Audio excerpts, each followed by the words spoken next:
Olá pessoal, vamos lá a mais uma videoaula. Dessa vez vamos falar sobre a população brasileira e os seus conceitos básicos, do processo de crescimento populacional. Vamos entender como é que a população brasileira pode crescer, se comportar e qual a função, por que a gente deveria ter esse controle, por que a gente deve observar esse crescimento ou estabilização do crescimento populacional, por que a gente deve ter esse controle, Então vamos lá. Aqui eu vou mostrar para vocês, para a gente começar, um gráfico falando sobre o crescimento desde o final do século XIX, passando já pelo século XX, chegando ao século XXI. A gente tem aí de 1872, quando o IBGE começou a contabilizar aí essas... nem era IBGE ainda na época, mas quando o governo brasileiro começou a contabilizar e o IBGE assume isso daí em meados do século XX, e a gente vê até o ano de 2010 o crescimento populacional. Se a gente puder observar de 1872 até 1950, houve um crescimento expressivo sim, A população foi passando de 9 milhões para 14, 17 milhões, 30, 50 milhões, beleza. Até 1950. Dali para frente, de 1950 em diante, a gente começa a perceber que a cada década vai saltando, um número muito expressivo, De 50 para 60 foram mais de 20 milhões de habitantes. De 1960 para 70 foi mais de 30. De 1970 para 80, olha quanto. Então, assim, a gente já vai observando que vai saltando mais do que o dobro do que era nas décadas do início do século XX. O que isso está mostrando para a gente? Diversos fatores que contribuem para o crescimento populacional vêm acelerando, essa superpopulação que temos hoje aqui no Brasil. E aí a gente vai falar um pouquinho de cada uma delas. Olha só, como é que a gente pode observar aí essas taxas de crescimento, os conceitos básicos. Primeiro, taxa de natalidade. Segundo, mortalidade. O crescimento vegetativo, que é juntando essas duas primeiras aí. A taxa de fecundidade e, por último, as migrações. Então vamos lá falar sobre o primeiro, taxa de natalidade. Essa taxa ela é contabilizada, digamos assim, para cada grupo de 1.000 habitantes, quantas crianças nascem naquela região. O porquê isso é importante, de saber por que o governo deve tomar esse assunto como um assunto dele, digamos assim, prioritário. Por quê? Através dessa taxa de natalidade, o governo, seja ele estadual, federal ou municipal, ele começa a planejar construção de creches, escolas, para atender essa população que está chegando agora,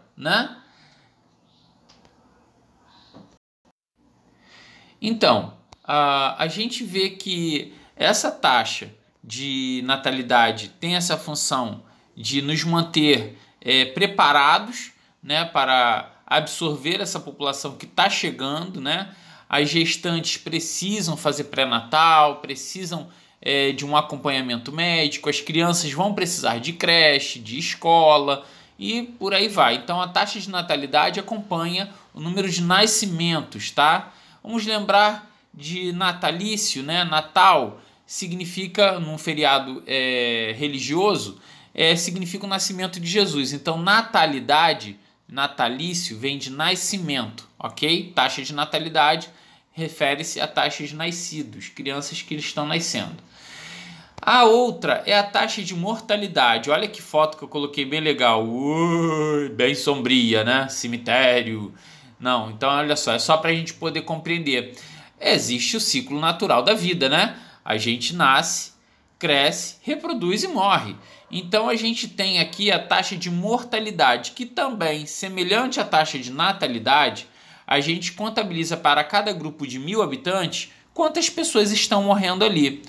Também precisamos informar isso ao governo. O governo precisa tomar decisões através disso Primeiro, precisamos planejar espaço para cemitérios, né? Cemitérios que podem ser particulares ou públicos. Outra, está morrendo muita gente, o que está acontecendo? Alguma epidemia, pandemia, dengue, zika, chikungunya, sarampo. Então, assim, o governo, através da observação do crescimento de uma taxa de mortalidade, ele começa a tomar ações preventivas para ver o que está acontecendo. Está morrendo muito idoso? Campanha de vacinação. E está morrendo muita criança, sarampo, campanha de vacinação. E está morrendo muita gente por acidente de trânsito, campanha de conscientização. Vamos colocar quebra-molas, radares, lombadas eletrônicas, né? E está morrendo muita gente por arma de fogo, a violência. Vamos lá, policiamento ostensivo. Então, através da taxa de mortalidade, né, o governo começa a enxergar, a filtrar isso e ver qual é a necessidade para a aplicação de medidas preventivas para aquela taxa ali. E chegamos a falar agora do crescimento vegetativo, que é a junção dessas duas primeiras que eu acabei de falar para vocês.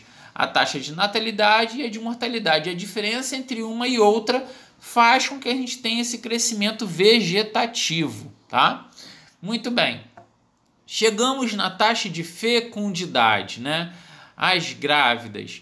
Gente, cada vez mais a gente vai percebendo a diminuição do número de gestantes ou no número de gestações das mulheres, né? Isso a nível mundial, tá?